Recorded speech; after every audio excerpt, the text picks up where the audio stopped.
Sir 2024 के election के लिए हम आते हैं यूपी पे।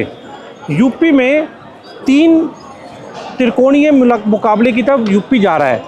एक मुकाबला एनडीए गठबंधन, एक मुकाबला इंडिया गठबंधन और तीसरा हो गया मायावती जी का। तो आपको क्या लगता है, मायावती जी जो अकेले चल रही हैं दोनों गठबंधनों से अलग होके, तो उसके ऊपर आप क्या कहना चाहेंगे? उनकी नीति सही है या गलत है? देखिए, आपको बता दें, मायावती जी की अगर आप बात कर रहे हैं तो मायावती जी एक ऐसी दलित महिला है जो एक दलित की आवाज़ बनी, जिसने आवाज़ों को उठाने का काम किया, जिसने दलित की आवाज़ को संसद के पटल पर रखने का काम किया। ये वही मायावती है जो तब के उपराष्ट्रपति की आवाज़ को बंद करने का काम किया था जब वो 12 बजे सदन छोड़ के भाग जाते थे। या अपनी आवाज़ को सदन में गुंजायमान करने का काम मायावती जी ने किया। तो मायावती जी का देखिए, अखिलेश यादव और मुलायम सिंह यादव की आप बात करें तो वही ये लोग हैं जिन्होंने मायावती होटल कांड, आपको याद होगा जी। भाजपा ने हमेशा मायावती जी का कहीं ना प्रत्यक्ष या अप्रत्यक्ष रूप से समर्थन ही किया। और मायावती को भी पता है कि अगर गठबंधन में सरकार बनानी है तो अखिलेश के साथ वो गई ना। पिछला चुनाव अखिलेश के साथ लड़ा, देखा क्या हाल हुआ 2019 का। बिल्कुल 2019 का आपने देखा क्या हाल हुआ। लेकिन मायावती का किस तरह से अपमान अखिलेश जी ने जीने का काम किया। मैं पहली बात अखिलेश जी को जब कहना चाहता हूँ, दलित महिला का इस तरह का अपमान आपको नहीं करना चाहिए था। उन्होंने चाहे मायावती जी का अपमान किया हो, चाहे सांसदों का अपमान किया हो, ये घोर अपमानित करने वाला वक्तव्य है। आज भी मायावती होटल कांड नहीं भूली है। लेकिन जिस तरह से आप कह रहे हैं, अभी के चुनाव की आप बात कर रहे हैं, तो साहब 80 में तो इस बार मुझे लग रहा है पूरी की पूरी 80 सीट भाजपा ले जाएगी। लेकिन अगर कहीं ना कहीं इक्का दुक्का अगर कोई तौर तोड़ता है तो उसका नाम है मायावती। बीच में ये जो घमंडिया गठबंधन आप जिसकी बात कर रहे हैं ना, साइकिल चली हाथ पे या हाथ चली साइकिल पे, वो ख़त्म है यूपी से। चाहे वो आपका अमेठी हो चाहे रायबरेली हो, हर जगह से इस बार पत्ता साफ हो चुका है। यूपी में केवल भाजपा के बाद बसपा। तो बसपा का आपको क्या लगता है कि उनकी नीतियाँ कैसी हैं? एक दलितों को देख के। देखिए, मैं दलितों की बात करूँ तो बहन जी ने बहुत काम किया। अच्छा, बहन जी ने बहुत काम किया, दलितों की आवाज़ों को उठाने का काम किया। मैं बिहार से आता हूँ, बिहार से आने के बाद आप देखिए, एक रामविलास पासवान जी चेहरा थे जो बिहार में दलितों की आवाज़ को उठाने का काम करते थे। और उत्तर प्रदेश से हमारी मायावती जी जो सदन में गूंजती थी, और इसके बाद उत्तर प्रदेश के शासन में भी उन्होंने अपनी आवाज़ को उठाने का काम किया। लेकिन ये जो साइकिल वाले हैं, किस तरह से उन्होंने, मैं बोल नहीं सकता, मैं बोलना भी नहीं चाहता। खैर कुछ नहीं, उत्तर प्रदेश की जनता जानती है। उत्तर प्रदेश की जनता क्या, मायावती जी भी जानती है कि भैया उनके गठबंधन के लिए कौन अच्छा है। ये भाजपा सही है या ये सपा वाले सही है, उन्होंने सबको देखा है। और इसलिए मायावती जी ने उन घमंडिया गठबंधन को सतर्क करने का काम किया। हम आपके साथ चुनाव नहीं लड़ेंगे। उन्होंने तो बहुत मिन्नतें की, बहुत पाँव पकड़े, लेकिन मायावती जी को पता है, उनको पता है कि उनके राजनीतिक कैरियर के लिए उनके लिए क्या सही है और क्या सही नहीं।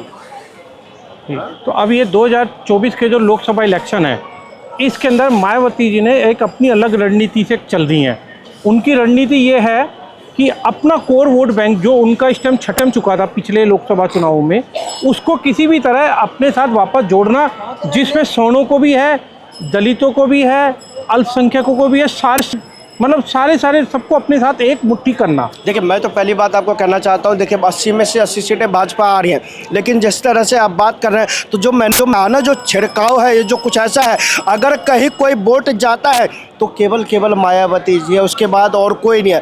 हाँ, समर्थन करता हूँ, अगर कुछ सीटें आए तो ही बसपा की आएगी। सपा उपा कहीं है नहीं, वो चक्कर में, वो बेकार पड़े हैं चक्कर में, क्योंकि केवल भाजपा है उत्तर प्रदेश के शासन में। मायावती जी के लिए मैं इतना ही कहना चाहूँगा, अगर वो मेहनत करे, अपने वोटरों को जगाने का प्रयास करे। जो कुछ लोग यादव समाजवादी पार्टी में खिसक के चले गए अपने वोट के लिए, और अपनी राजनीतिक इच्छा शक्ति को वो बढ़ाए और एक अच्छा विपक्ष का रोल अदा करे उत्तर प्रदेश के शासन में। और ये जो भ्रष्टाचारी है ना, जो साइकिल वाली पार्टी, उसको दूर करने का काम मायावती ही कर सकती है। तो मैं तो यही कहूँगा, अगर कोई विपक्ष का अच्छा रोल अदा कर सकती है तो मायावती जी है, अखिलेश के बस की बात नहीं है। तो अखिलेश कहते हैं कि मैं ही एक यहाँ पे बीजेपी को काउंटर कर सकता हूँ। मायावती के अंदर कुछ भी दम नहीं है और ना ही बसपा कुछ करने लायक है। देखिए, मुलायम सिंह जी थे और मुलायम सिंह के दया कर्मों रहमों से आप जैसे मर्जी कह लीजिए, अखिलेश यादव जी उत्तर प्रदेश की सत्ता के ऊपर काबिज हो गए। नहीं तो अखिलेश जी को सत्ता देती नहीं उत्तर प्रदेश की जनता साहब, सत्ता देती नहीं।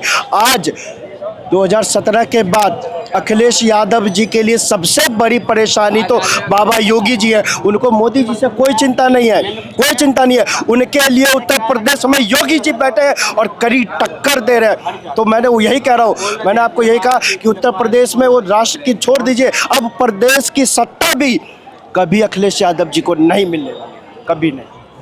ऐसा क्यों? देखिए, जनता वहाँ की जानती है। आप जाकर देखिए, ये वही मुजफ्फरनगर 2017 से पहले आप चले जाइए, आप अगर मुजफ्फरनगर को देखते हैं तो मुजफ्फरनगर के घर के बाहर दीवारों पे लिखा होता था ये मकान बिका हुआ है। चाहे कितने भी दंगे उत्तर प्रदेश के अंदर जाके देख लीजिए, आज उत्तर प्रदेश के ग्रोथ रेट को देख लीजिए, आज उत्तर प्रदेश की अकेली जीडी को देख लीजिए। आज एक अकेला उत्तर प्रदेश है जहाँ के मुख्यमंत्री कहते हैं हम 1 ट्रिलियन इकोनॉमी को पहुँचाने का क्या करेंगे। आज उत्तर प्रदेश वही जगह है जहाँ पे बिजनेस वो लगता है। आज उत्तर प्रदेश में योगी जी ने कहा है कि हम आपको स्वच्छता भी देंगे, हम आपको अपराध मुक्त उत्तर प्रदेश भी देंगे, आप आइए व्यापार के लिए अपना हाथ बढ़ाइए। आज उत्तर प्रदेश के लोग खुश हैं, चाहे वहाँ की बहनें हो, चाहे वहाँ की माता हो, चाहे युवा हो, बुजुर्ग हो, जो जिन्होंने जातिवाद में बांटने का काम किया, जिन्होंने धर्म में बांटने का काम किया। आज उत्तर प्रदेश का मुसलमान भाई भी, आज उत्तर प्रदेश का दलित भाई भी, शोषित पीड़ित वंचित जो भी है, सबके सबको पता है कि उत्तर प्रदेश के विकास को किसने आगे बढ़ाने का काम किया। अखिलेश यादव के शासन में उत्तर प्रदेश एक बीमारू राज्य कहलाता था, आज उत्तर प्रदेश एक विकासशील राज्य बनता जा रहा है और भारत की अर्थव्यवस्था में सबसे बड़ा उभरता हुआ चेहरा अगर कोई है तो उत्तर प्रदेश शासन है। चाहे वो स्वास्थ्य का मामला देखे, चाहे वो एम्स का मामला देखे, चाहे वो एयरपोर्ट का मामला देखे, चाहे वो रोजगार का मामला देखे, चाहे वो मेडिकल कॉलेजेस का मामला देखे, हर एक मामले में सबसे बड़ा काम वहाँ की कानून व्यवस्था है साहब। अगर आप कुछ भी इकर दिक्कत करोगे तो अगला इकर दिक्कत आपके घर पर होगा, बुलडोजर के साथ होगा। ये वहाँ की जनता ने, बाबा योगी आदित्यनाथ ने करके दिखाया है। यही चिंता अखिलेश जी को सताती है कि बस